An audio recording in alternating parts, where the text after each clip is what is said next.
എല്ലാവർക്കും നമസ്കാരം. ഗുരുഗീത 121 ശ്ലോകം തൊട്ട് 125 വരെ.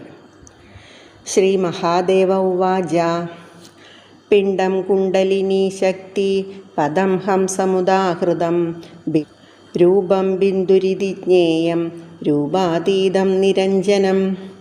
ദേവി, പിണ്ഡമെന്നത് കുണ്ടലിനി ശക്തിയാണ്.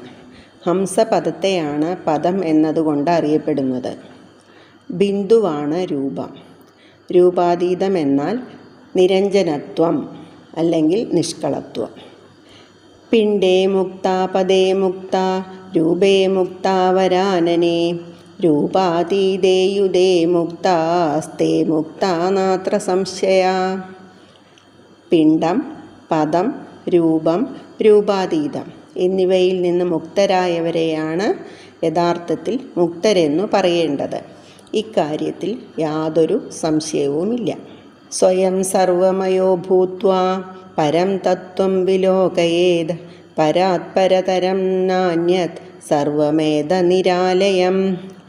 സാധകൻ സ്വയം സർവമയനായി പരമതത്വത്തെ അറിയേണ്ടതാണ്. പരാത്പരമായ ആ തത്വത്തിൽ നിന്ന് ശ്രേഷ്ഠമായി അന്യമൊന്നും ഇല്ല. തസ്യാവലോകനം പ്രാപ്യ സർവസംഗവിവർജിത ഏകാകീ നിസ്പൃഹശ്ചാന്ത തിഷ്ഠയേത്തത് പ്രസാദത.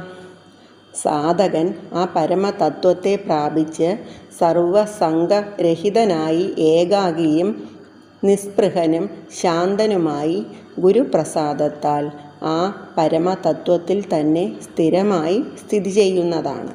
ലബ്ധം വാ ധനലബ്ധം വാ സ്വൽപം വാ ബഹുലം തഥാ നിഷ്കാമേനൈവ ഭോക്തവ്യം സദാ സന്തുഷ്ടചേതസാ. ഇഷ്ടപ്രാപ്തി ഉണ്ടായാലും ഇല്ലെങ്കിലും ലഭിച്ചത് അല്പമായാലും അധികമായാലും കിട്ടിയതിനെ സന്തുഷ്ടമനസ്കനായി നിഷ്കാമനായി അനുഭവിക്കേണ്ടതാണ്. എല്ലാവർക്കും നല്ലത് വരട്ടെ. ലോകാ സമസ്ത സുഖിനോ ഭവന്തു.